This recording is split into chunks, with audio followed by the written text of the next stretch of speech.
Thoth otende ochuno mondo dar welo kama moko chungo chenro magi e gwenge makadho adhna mchumbi kaluwore kod oula mapek mokel kod koth mamedo chwe e alworano. Jokanyo e sekta mar limbe koro kwano lal ewi Desemba ni kaluwore kod kodhno masani ochungo chenro mathoth e kuonde yweyo kod Magawa. Moko kuom ute kuonde yiego nyamburko opong' ka pi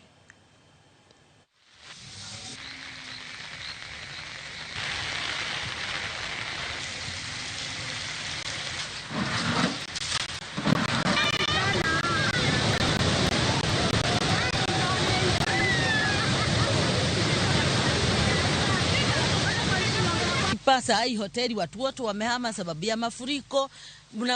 Tutalilia nani kama hata wenye ambaye wametusimamia hawataki kujua? Walikuja wakaona mwanzo wa mwaka na wakajua exactly problem pariko. Mimi ningeomba kama serikali ya kaunti na ya serikali kubwa washirikane, wafikirie sisi tutafanya biashara namna gani kama hii hali ndio tuko, hatuna kwa kukimbilia, hatuna kwa kuongea, kila mtu ana turn deaf ears. Tuongee na nani? Tulilie nani? As I said, the waterways have been, this is a result of waterways being blocked. It's nothing. And the of waterways being blocked is nothing. And the problem is the double application of rules by the licensing agencies when it comes to matters, waterways.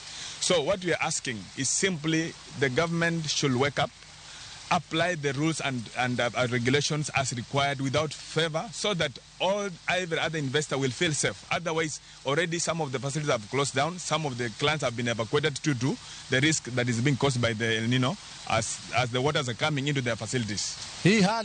Hii hali kiendelea hivi italeta njaa kubwa sana, kulingana na mgeni njoo mwenyeji apone. Hali ilivyo ni ngumu sana kabisa. Utalii utazidi kudia na watu watazidi kuteseka kwa hali nyingine isiyoeleweka.